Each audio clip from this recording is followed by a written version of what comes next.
Okay, so here we are. Transgender Personalities in History, Part 3. Those of you who are familiar with my format know that I like to start with a philosophical quote about history.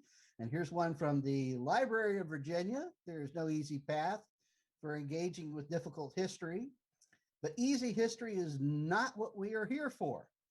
And I could adopt that as my motto if I was so inclined. Here's the first of my three Edward R. Hamilton personalities. Jeanne Beret, you see her dates 1740, 1807. I believe this is a drawing of hers. She is the first woman to circumnavigate the earth, and she disguised herself as a man to do so. And here she is. She grew up in the Burgundy region of France, with a poor working class family. I know that her father is reported as he was a laborer, was illiterate. Her mother might have been able to read a little bit. At a very early age, she became interested in herbs and herbal medicines and remedies, and became very knowledgeable about the medicinal properties of various plants in and around where she lived. And she made some money by collecting them and then selling them to apothecaries. At the time, this was almost an exclusive, something that was done almost exclusively by women. She came into contact with the academic botanist Philibert Commerson. The picture that you see on the right is one of Monsieur Commerson, who is from a upper middle class family. His father was a lawyer, wanted his son to follow him in that profession. He started out studying to be a doctor, but what he was really interested in was plants. The two of them got together. One of the things that I find interesting about their relationship is that although Commerson is coming from the official academic study of plants, he really appreciated the knowledge, the more informal knowledge that Jeanne Beret had, realizing that she knew things that he didn't know, while he knew things that she didn't know. The two of them worked very well together. He hired her as an assistant. Their relationship apparently was more than that. It appears that he got her pregnant at some point. And she defied, Ms. Beret defied the laws in France at the time. As an unwed mother, she had to register the baby and name the father, and she didn't do it. At any rate, so they worked together for a while. Commerson, as part of his academic background, he knew the philosopher Voltaire. At one point turned down an opportunity to be his secretary as assistant. Commerson did at one point work for a while as an assistant to the Swedish scientist Carl Linnaeus, who developed the system of classifications that we still use today in classifying all animals and plants. In 1766, the French government got the idea to boost the prestige of the French Navy by planning an around-the-world voyage. This would be a first time done by French ships. And they had a particular goal in mind, and that is to find the next big thing. At this point, England was beginning to make a lot of money from the tobacco trade. The Netherlands was making money from coffee from their colonies, but France didn't have a really profitable plant. And the fact that they didn't and these other neighboring European countries did, many people in government said that viewed this as an insult to the honor of France. And so they began this around the world voyage. Two ships involved. The overall captain was this man, Captain Louis-Antoine de Bougainville. And the ship set sail in 1766. They sailed across the Atlantic. Their first port of call was Rio de Janeiro. Captain Bougainville gave crew orders to stay on board the ships. Well, Commerson and Beret defied that order. They went out and they found the flowering vine, which they named Bougainvillea. Yes, in honor of their captain, in hopes that he wouldn't punish them for disobeying his orders. And it worked a little bit. So they continued on from there. Uh, as they sailed south to go around Cape Horn of South America, they encountered these animals in the waters off the South American coast, which Commerson named for himself, but you're not supposed to do that. You're supposed to name animals that you find in honor of others and then have someone else come along behind and name something after you. And as a matter of fact, today there are some 70 to 80 plants and animals named in honor of Philibert Commerson. Jean says, in preparation for this voyage, when Commerson had himself appointed the botanist, the official botanist for this trip, to look for the next big thing, he said to the French government, I need an assistant. And he had Jean Beret in mind. And he made a big show of finding her at the port city of Roquefort. At that, either en route from Paris to Roquefort or at the port town itself, at some point, she started dressing as a man, binding her breasts, which is what you see depicted in the drawing on the right. I presume that's Monsieur Commerson looking on.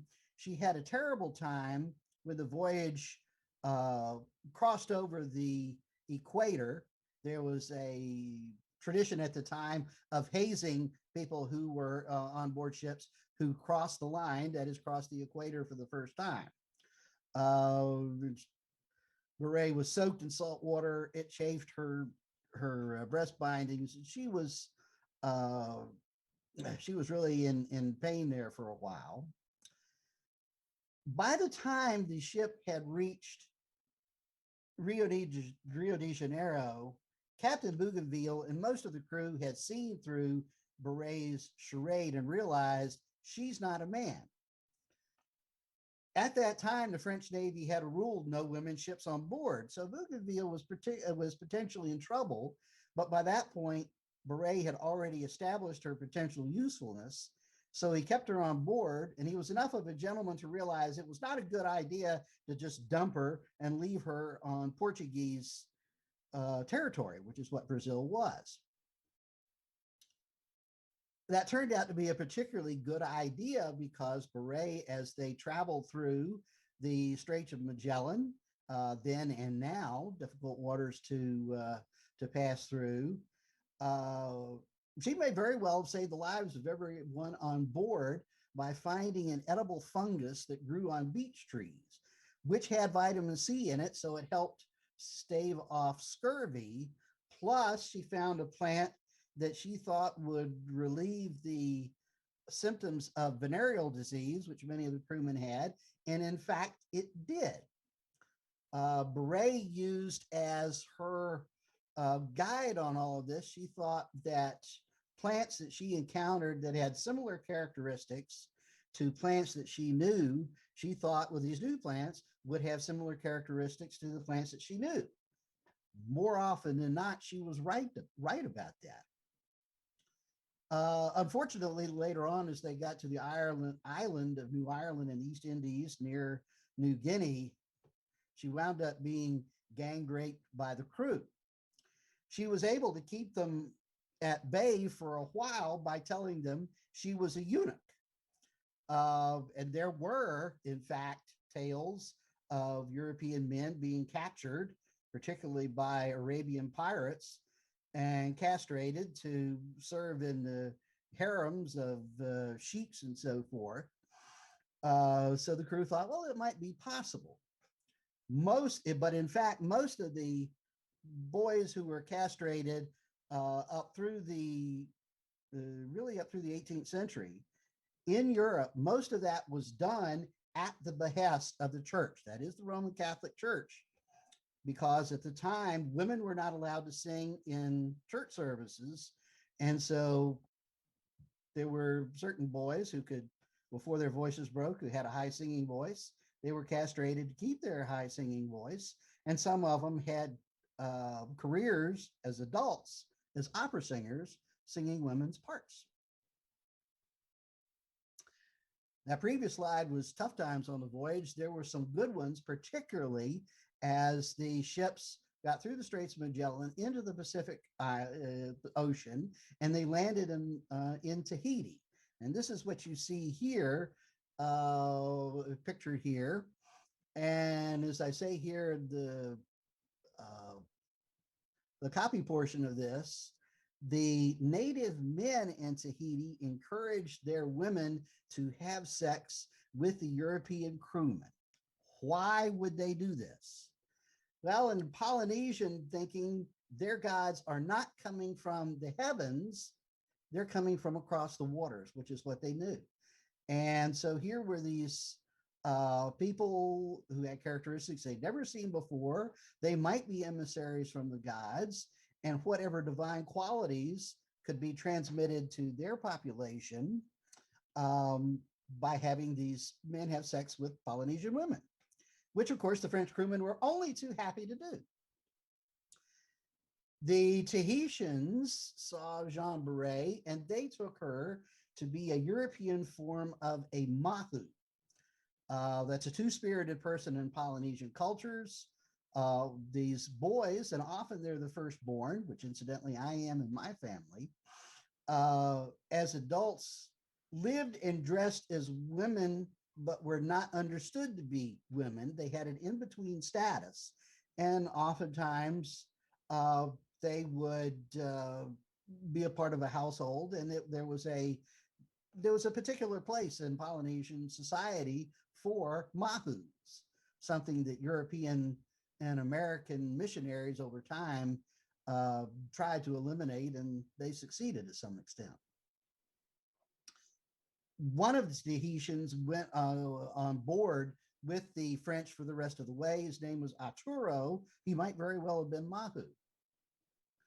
As the voyage went as they sailed into the Indian Ocean, by this time, Jean Beret was pregnant because of her being raped there at New Ireland. And so as the fleet came to the Indian island ocean of Mauritius, which at that time was a French colony, at that point, the Captain Bougainville decided to leave Commerson and Beret behind. Commerson was in bad health for much of this voyage, and so he was ready to be on dry land for a while.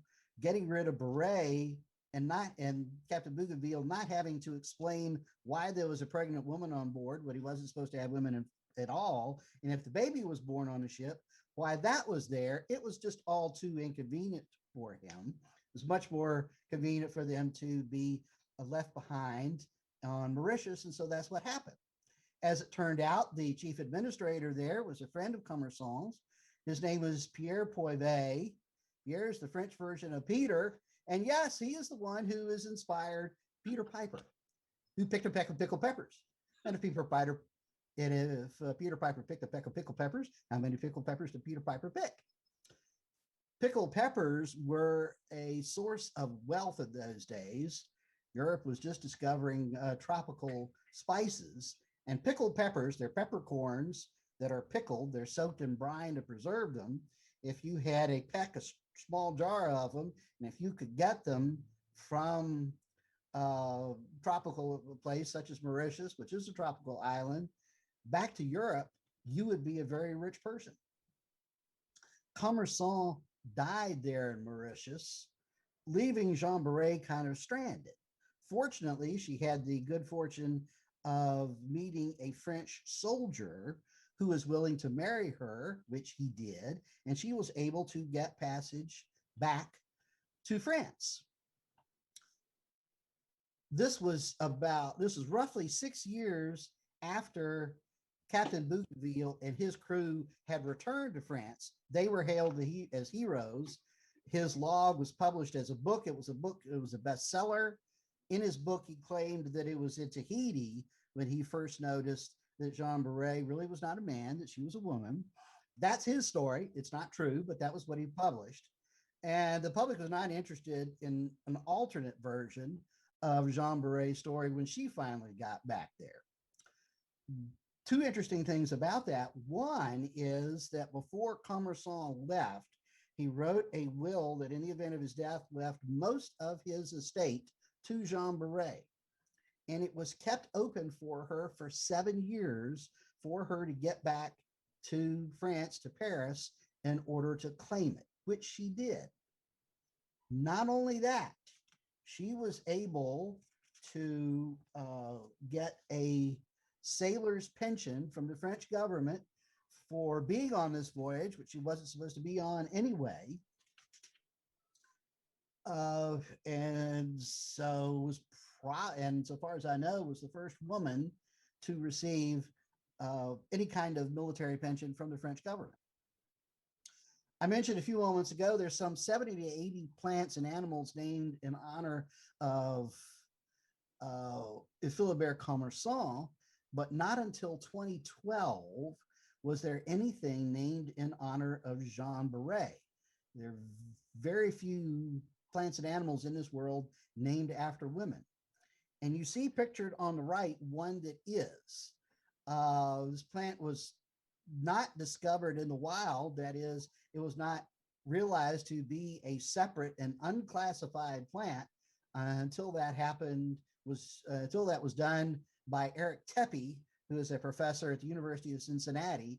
He knew about the story of Jean Beret, and so he named this plant Solanum berettii in her honor.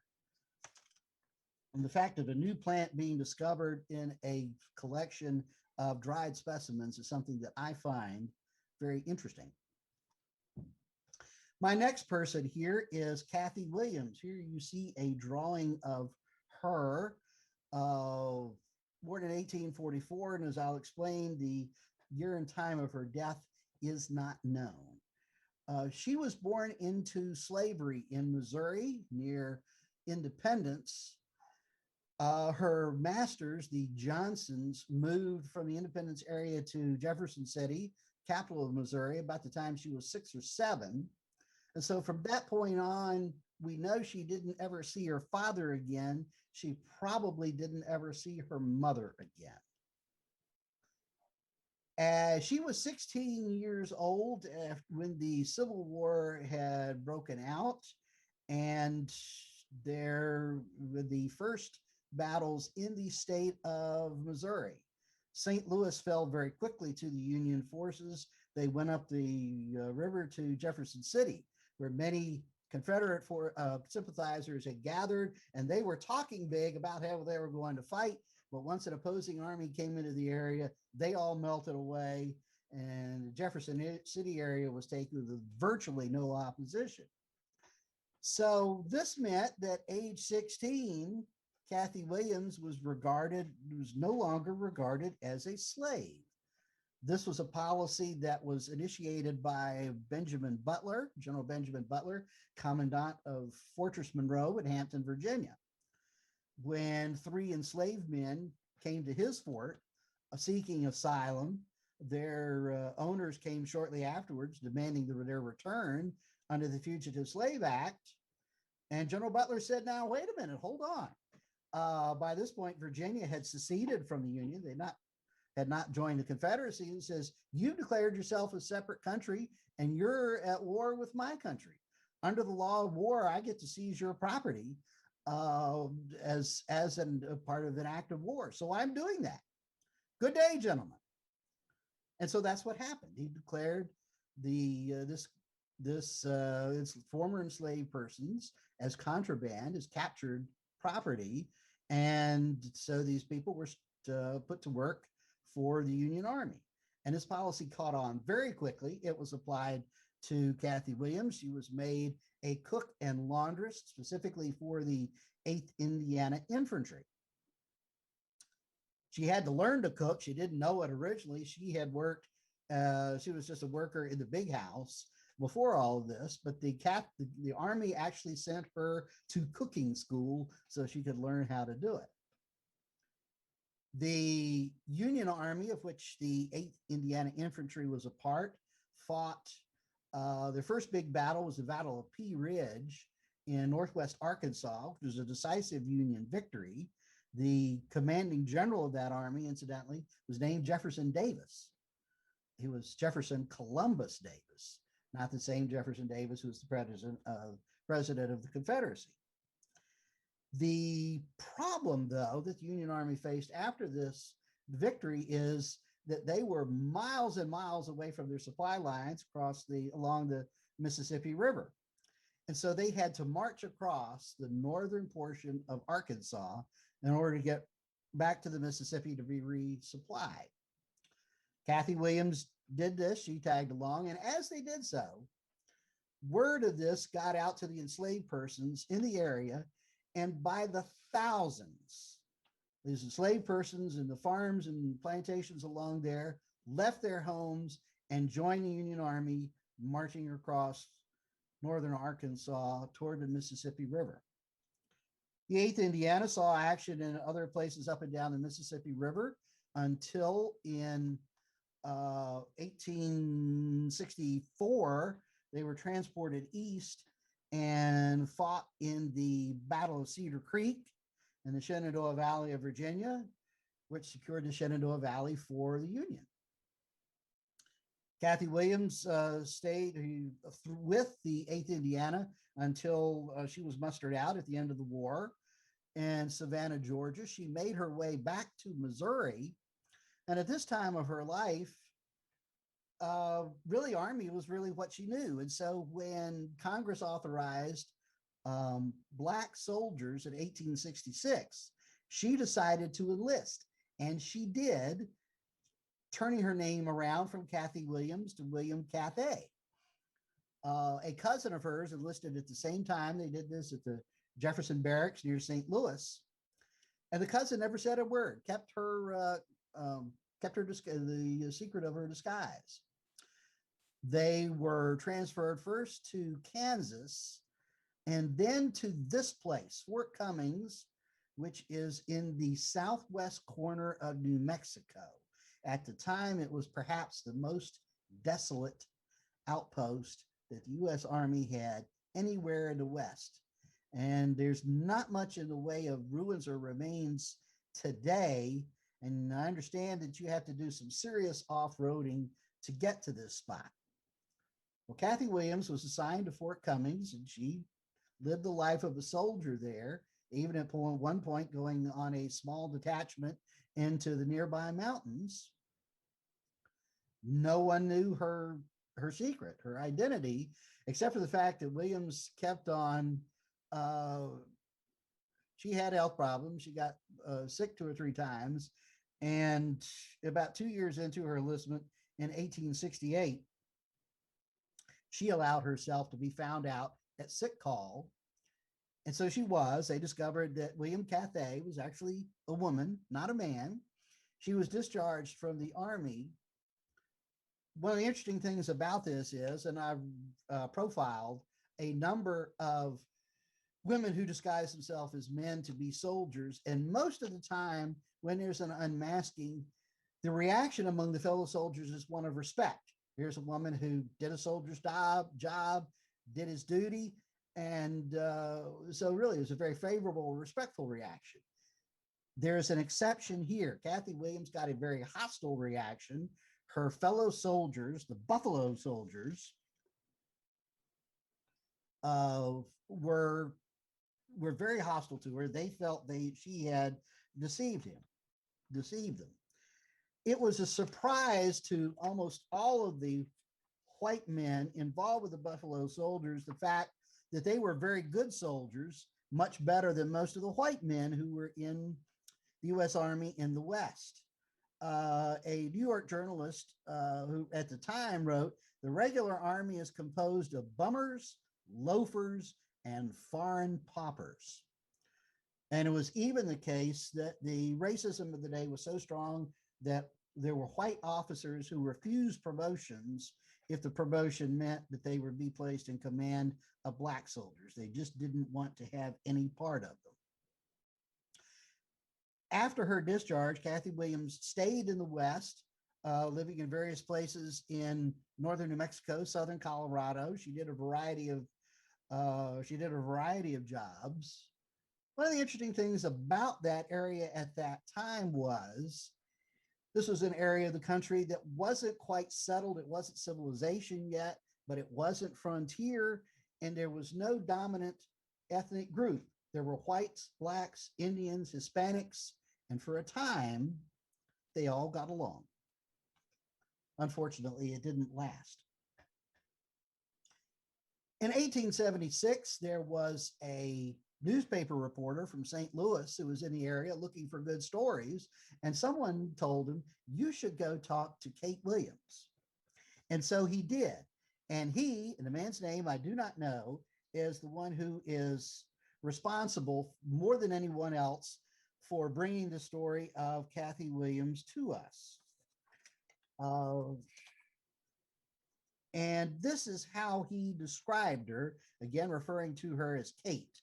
Kate is tall and powerfully built, black as night, masculine looking, and has a very independent air, both in conversation and action. Dressed in male attire, she would readily pass for a man. She appeared hard and sinewy, as if her life had been one of exposure.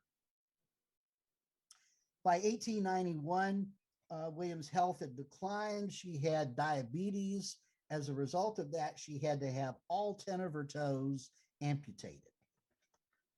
Sounds painful just to even think about it. The last mention of her is in a census of some sort in 1892. So it was the time of her date of her death, I put 1892 question mark. Now, the picture that you see on the right on this slide is a sculpture that is out front of the Buffalo Soldier Museum in Leavenworth, Kansas, where she is commemorated. It was put in place in 2016, and where she is commemorated for generations to see. The man that you see in the background is a Buffalo Soldier reenactor from Los Angeles. If you listen to my first presentation, you heard me talk about the Birdash or Two-Spirit member of the Crow Indian tribe by the name of Ashtish. And you heard me talk about the fact that he was one of 4 gender variant persons present at the Battle of the Rosebud in 1876, a battle that was a precursor to the Battle of Little Bighorn, also known as Custer's Last Stand, shortly thereafterwards. The 2 of the others were a woman warrior from the Crow tribe named the Other Magpie, a woman warrior from the Cheyenne tribe named Buffalo Road Woman, and also a teamster, woman teamster, a male disguised as a male. Her name was Martha Jane Canary. She's better known by her nickname, Calamity Jane. It turns out there's another good story involving the 7th Cavalry, and it involves this person, Mrs. Nash. This is the only image of her surviving, this drawing that you see here. Her early life is very much a mystery. She was thought to have been from Mexico, and that may be so. The first record of her was, it goes back to 1867, when she became a laundress for the United States Army, the 3rd Infantry in New Mexico territory. And she proved herself to be very good at that. One of her customers was a young officer, I believe he was a lieutenant at the time, by the name of Lewis McLean Hamilton, who saw her again about a year later. And at this point, Mrs. Nash was dressed as a man, and she was driving wagons along the Santa Fe Trail. He happened to see her in Leavenworth, Kansas. But he recognized this person as the same person that he knew as the laundress in New Mexico. He offered her a chance to go back to that life as a contractor of the United States Army, being a laundress, and she took it. She was really on hard times at the time that Hamilton saw her again in Kansas. And so she stayed with the 7th Cavalry from then on until the time of her death in 1878. The 7th Cavalry, incidentally, was sent east for a time to Kentucky. They were sent there primarily to fight against Ku Klux Klan, which had become active in that area. In addition to being a laundress, she displayed talents as a seamstress, a cook, a baker, and a midwife. She sewed for herself. The dresses that she sewed for herself, which she wore at company dances, they were described as gauzy and low-necked, and she had no shortage of men who were eager to dance for her, dance with her. She became friendly with Elizabeth Custer, wife of General George Armstrong Custer, and that's who you see in the picture here, General and Mrs. Custer. And she wrote, when Libby Custer got back her underwear, her linen, she wrote, "It was fluted and frilled so daintily that I considered her a treasure." Over the years, Mrs. Nash married three soldiers. The first one, named Clifton, name sometimes given as Clinton. The second one, Nash. His name was James Nash, and for a time he was the orderly or servant of Tom Custer, General Custer's brother. Both of those marriages were short-lived, and unfortunately for Mrs. Nash, each of them took her life savings when they deserted her, when they deserted the Army. At only about 1872, the 7th Cavalry was stationed at Fort Abraham Lincoln near Bismarck in the Dakota Territory.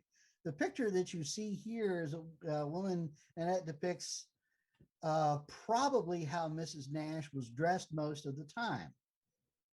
I have wondered what she is pushing in this cart or wheelbarrow, and my theory is that it's a load of buffalo chips for fuel. This gives you an idea of how she might have looked. In 1873, she married for a third time to Corporal John Noonan, and that was a very happy marriage. Noonan had survived the massacre of Little Bighorn. He was a detachment of soldiers that were farther west from the main battlefield site, and so he survived. He was on patrol in the Black Hills of the Dakotas when his wife took sick, what we believe to be an attack of appendicitis. And after suffering greatly for 4 weeks, she died. She had let it be known that at the time of her death, she wanted to be cremated. But because she was in such high regard at the fort, the decision was, no, we want to give her a proper burial. So one of the other laundresses was preparing her body for burial when she came running through the camp crying, "Holy Mother of Moses, Holy Mother of Moses, she's got balls as big as a bull's. She's a man." And so that's how the 7th Cavalry at Fort Abraham Lincoln learned that Mrs. Nash was a man and not a woman. So we go back for a moment to when Lewis Hamilton saw this person in Leavenworth, Kansas. He saw a woman who was disguising herself as a man. That's what he thought he was seeing. But in actuality, he saw a man living in disguise as a woman, disguised as a man. Shortly after her death, her husband, John Noonan, came back to the fort, and he was grief-stricken over the loss of his wife, but he was also teased and ridiculed unmercifully by his fellow soldiers, who said things like, "Well, when I want a girl, I'll get Noonan to pick her out for me." And unfortunately, it was all too much for John Noonan.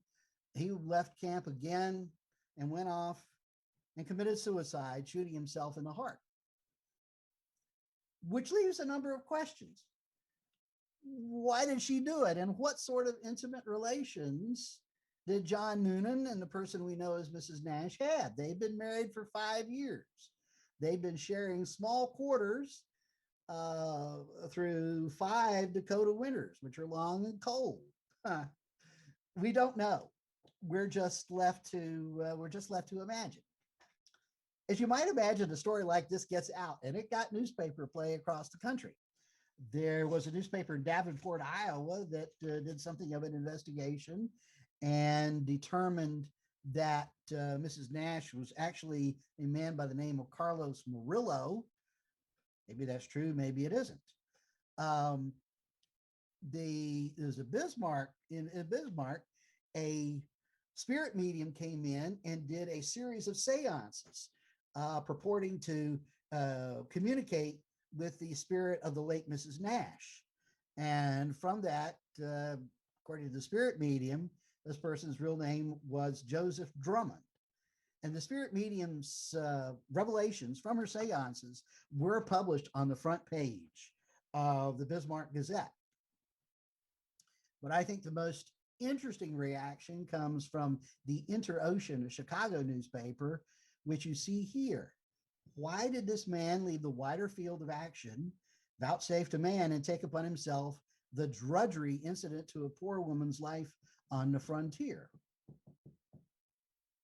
And this is a way of expressing a sentiment which I find alive and well today, both in and out of the transgender world. And that is that women who are trying to who live, dress more like a man are aspiring up, while men who are trying to live and dress as women are aspiring down.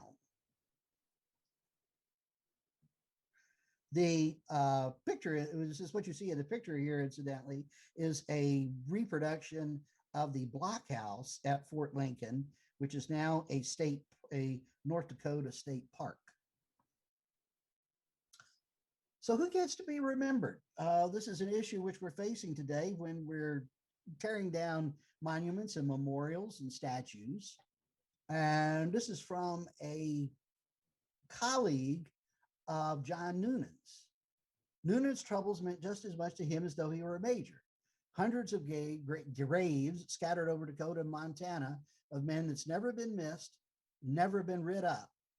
But they were soldiers just the same, and without them, there wouldn't have been no country made.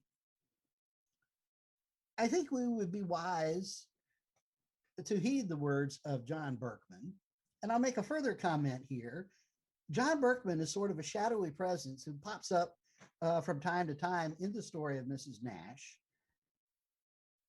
And at some point, someone, he was probably barely literate, at some point, someone talked to him, listened to what he said, and wrote it down. So eventually someone like me could come along and find it. And I encourage all of you to be something like whoever this unknown person is and record people's stories. They're worth knowing. These two people are more better known than anyone else I'll be talking about tonight. Ernest Bolton and Frederick William Park, born about the same time. They're both from suburban London. They were from middle-class families. Bolton's father was a stockbroker. Parks was a lawyer. They expected their sons to follow them in the family business, but they had other ideas. We know more about Bolton's upbringing, and that is the fact that he liked wearing girls' and women's clothes from a very early age, and then played in amateur theatricals growing up. And apparently his mother encouraged all of this. She was just fine with it. As they grew, they continued to dress.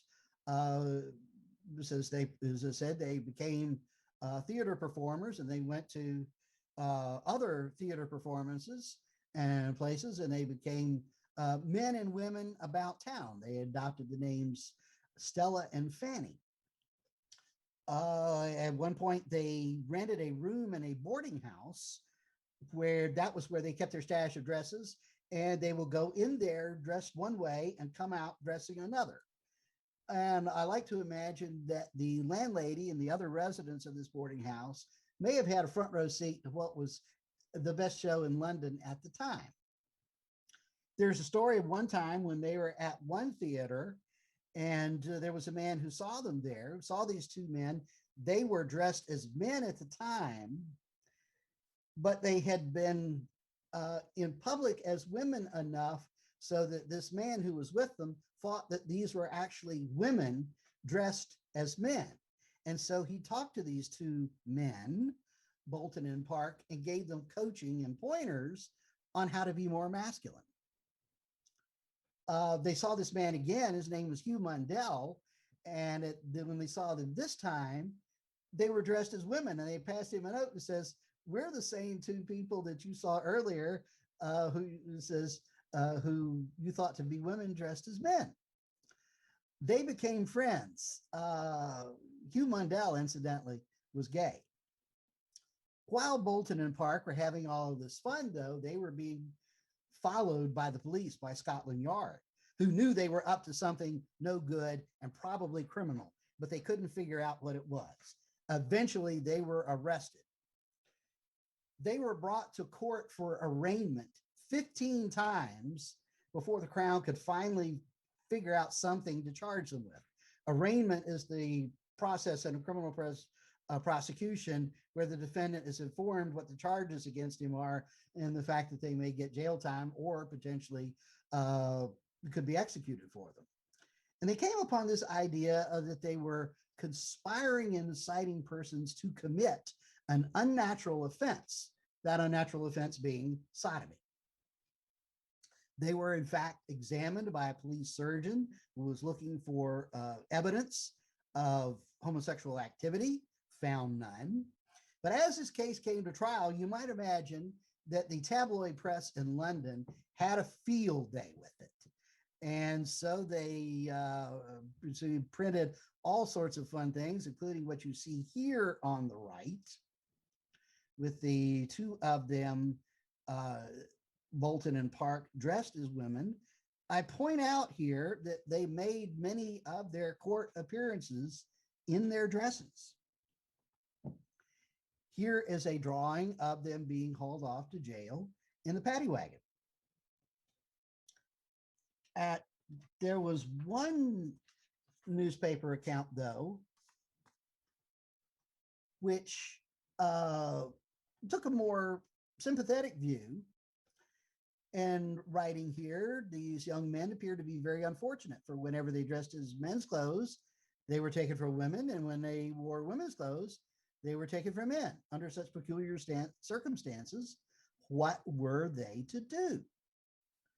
Their landlady at the boarding house I talked to you about was a prosecution witness at the trial, but she testified she never saw any impropriety of conduct. Here's another drawing with making fun of their situation, depicting one of them as a person, male on one side, female on the other. The bathroom issue was raised at trial because there was evidence of the time that Park had a tear in the skirt of his dress, went to the ladies' washroom and had the attendant pin it up, do a repair. And this was presented as evidence of their prurient motives and activities. But the Crown in their prosecution never really got anywhere. Once the case went to the jury deliberated for a less than an hour before they came back with a not guilty verdict on all charges against all defendants, with Hugh Mundell being one of their charged as a co-conspirator. This all happened in 1871. And Bolton and Park, though, got the idea, which Oscar Wilde did not, some years later, that it would not be a good idea for them to stay in London. And so they came over here to America with the idea of being performers, performing in vaudeville, which didn't work out very well. Park got sick either on the voyage or shortly after landing here in New York and died soon thereafter. Bolton was a vaudeville performer for a while, but was really a lesser one, didn't make much money at it, drifted into obscurity, and died somewhere, someplace. We don't know where. We have no idea. Do not know where he was buried. There were times when he was on the same playbill, the same program as male impersonator Annie Hindle. You'll be hearing about her shortly. Bolton and Park Remembered. The book that you see on the left, Fanny and Stella, the young men who shocked Victorian England. This is a book, incidentally, which you can order from Edward R. Hamilton, as well as other sellers like Amazon. The marker on the right, though, which says that Bolton's time of death is 1904. I don't know how accurate that is, but this is on the site of their former boarding house. It is now a branch bank. And so this is a historical marker commemorating two transgender persons. There are not many such historical markers anywhere in the world, but here is one, and I would love to be able, it says, whenever it is I get in London again, if I do, this is a place I really want to go to. I think there's a good movie in this story. There is a musical stage play which is designed for a limited cast. I've listened to one of the songs from that on YouTube, and I was thoroughly unimpressed. Here's my first footnote of the evening, first of two, how to dress for a court appearance. In 1938 in Los Angeles, this woman here, Helen Hewlett, appeared in court as she was going to be a witness in a burglary case, and she was scandalous, wearing slacks. The judge was really scandalized. He was upset, and he told her, young lady, go home and come back properly dressed. And either one day later or 5 days later, depending on which version of the story you read, she came back to court and she was wearing slacks again. And the judge was furious with her and held her in contempt of court. We can't have this. It's inconsistent with the proper administration of justice. Well, two lawyers jumped into her defense. They appealed the case. The contempt charge was dismissed against her. The original burglary trial was continued for about 5 months. And when she came back again, at that point, she was wearing a dress, and the case went forward to whatever its result was. I promised you Annie Hindle, and here she is, 1847 to sometime. She also was English. She was adopted as an infant by a woman whose last name was Hindle. She discovered a precocious singing talent. She was singing in music halls as early as age 5. As she got into her teenage years, at one point, she got the idea in her head, let's try singing a song as if I were a man. And it was very well received. The audience loved it. And the theater manager says, ooh, I've got something here. And so he became her personal manager and managed her tours, first through England, and then she came over here to the U.S., and she spent virtually all of her adult life here in the U.S. She was what is known as a Lingard performer, one who plays both male and female parts. When I first did this presentation on Annie Hindle, I didn't know the origin of the term. I now do. It comes from the performer Charles Lingard, who did in fact play both men's and women's roles, and sometimes would do so in the same scene of a play. What you see on the right is an advertisement for an appearance of hers in Chicago in September 1877. You see reviews of hers in newspapers in Washington, D.C., Galveston, Texas. She got around, and she was very convincing singing as a man, which is hard for most women to do. Her love life, though, makes for a very colorful story. In 1878, Annie Hindle, the male impersonator, married Charles Vivian, the female impersonator. The name Charles Vivian is notable in history because he was the founder of the Elks, the Benevolent and Protective Order of Elks. He got the idea, it was modeled on an English theatrical fraternity called the Order of Buffaloes. Interesting thing about it is when I went to the Elks website to see what they had to say about this, they acknowledged that yes, their founder was Charles Vivian, and yes, he was a theatrical performer, but no, they didn't say anything about his being a female impersonator. So they got married in Philadelphia, and the idea is that they had at the time was that they were going to honeymoon in California.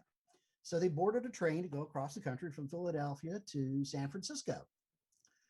Unfortunately, by the time they got to Denver, the marriage was over. They both got off the train in Denver. They went their separate ways.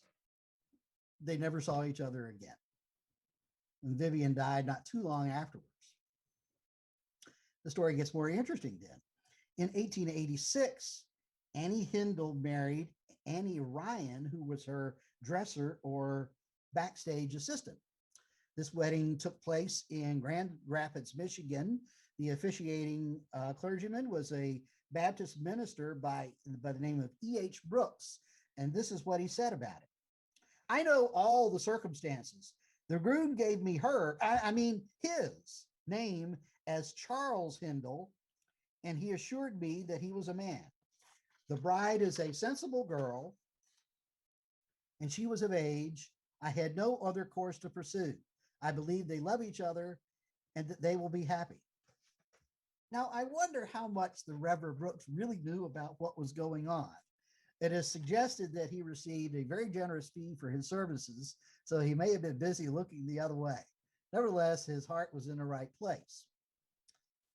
This had the unfortunate effect, though, of ruining Annie Hindle's career as a performer, because she was now claiming to be the man, Charles Hindle, and what would be the point of having a man being a male impersonator?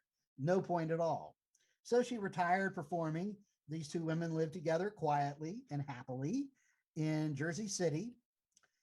In 1891, Annie Ryan, who was many years younger, died. And there's an obituary, and her obituary was carried in the New York Sun. That's a newspaper that carried the famous editorial, Yes, Virginia, there is a Santa Claus. The obituary is titled Stranger Than Fiction, the true story of Annie Hindle's two marriages, first a wife, then a husband, and both unions sanctioned by the church. Once a stage favorite, now in retirement with a history that tests human credence. And I have that obituary as an appendix to my written profile of Annie Hindle. As if this wasn't enough, the year after Annie Ryan's death, Annie Hindle married a woman again, presumably as a man again, did it this time in Troy, New York, married a woman by the name of Louise Spangahel. Both of these marriages attracted press coverage. They were written in local newspapers and in the general circulation newspapers from New York to St. Louis. And nobody stepped forward to give them any trouble about it. They had no trouble whatsoever. Everyone went about their own business. What a concept. After the death of Annie Ryan, at one point, Annie Hindle tried to come back as a performer, and it didn't go very well. So she, like Ernest Bolton, drifted into obscurity, dying somewhere, sometime. We don't really know where. These are photos, a photo and a drawing of her in her male guise. And I will say that the life of Annie Hindle, there's a play called Ladies and Gentlemen, written by a rather prominent playwright by the name of Emma Donahue. That play was produced in 2010 in Rochester, New York, to good reviews.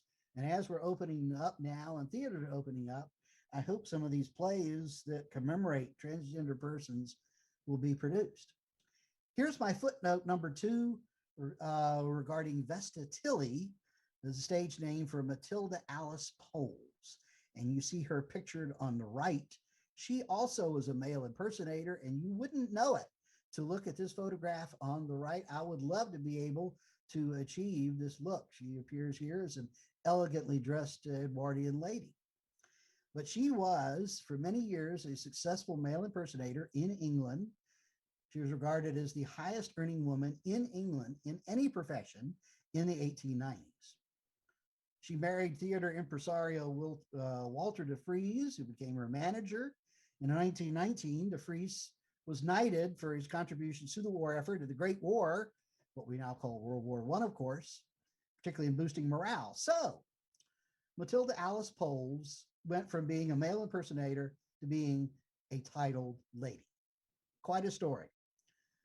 One of the things I find interesting in researching all of this is that there's been a lot of academic work on the subject of male impersonators, and much of it available online. And should you be desirous of doing so, you could really do a deep dive into the subject. And I come now to my final person of the evening, and the third one that I found out about through Edward R. Hamilton bookseller, and it is this woman, Mina Minori. And this is the title art from the book, I Am a Bacha Posh. I hope I'm pronouncing it correctly. I have no idea whether I am or not. She is still alive, born in 1968.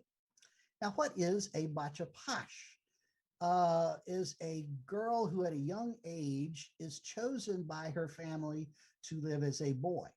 This is done in part, this is a custom of long standing in parts of Afghanistan and Pakistan.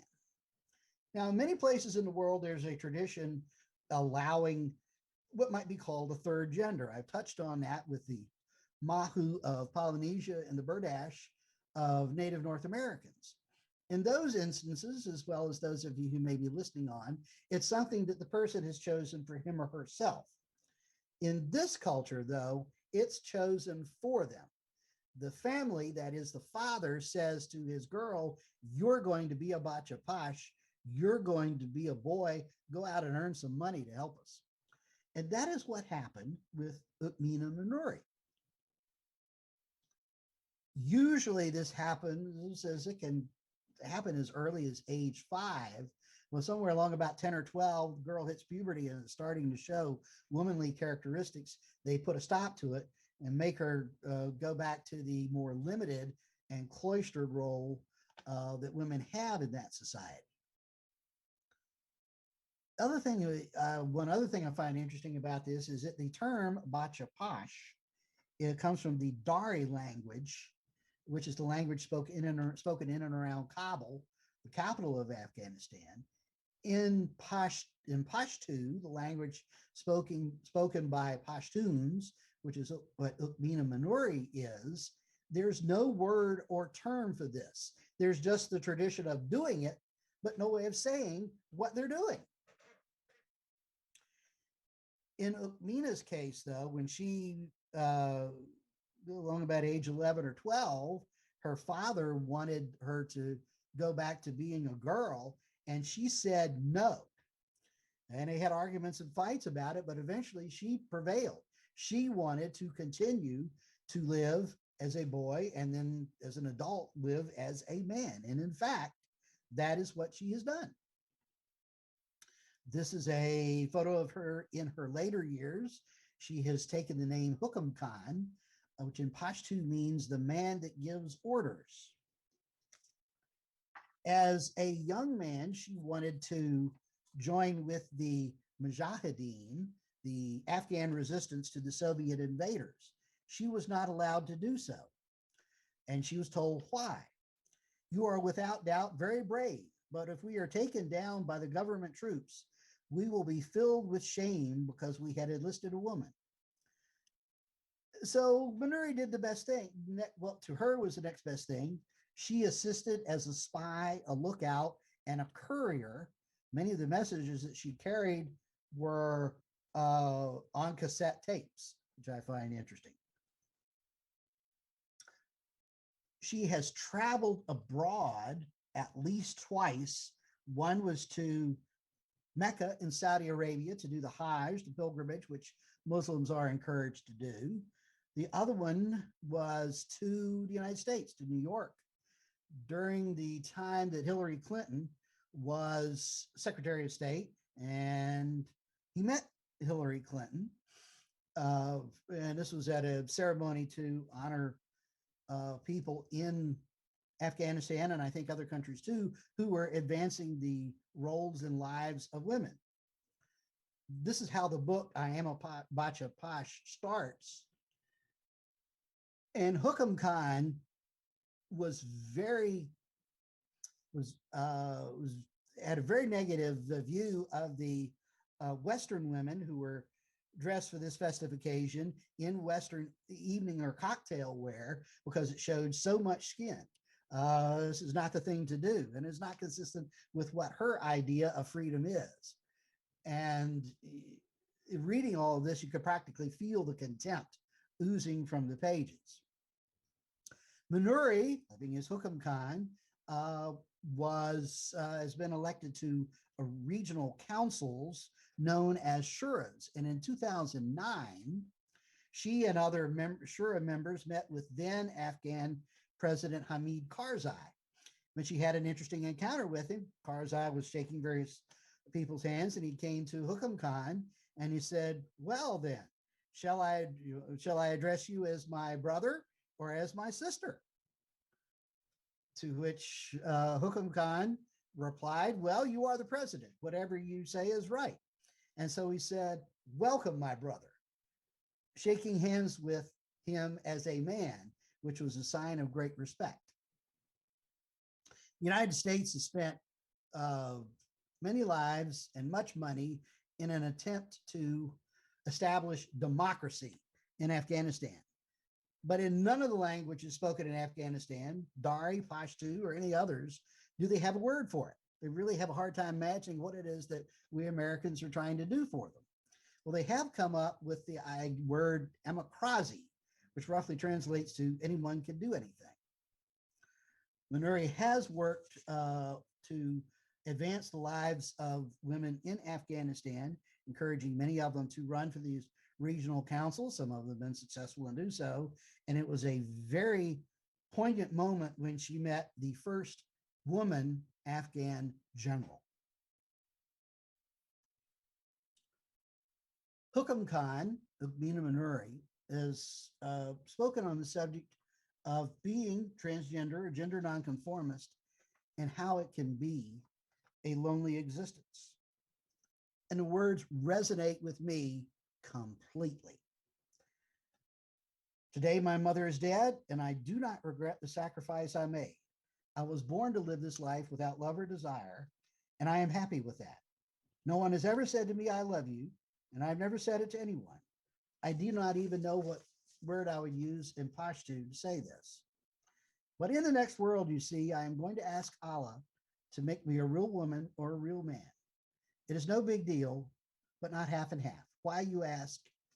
Because without love and desire, you sometimes feel lonely. So that is my presentation for this evening. Thank you for listening.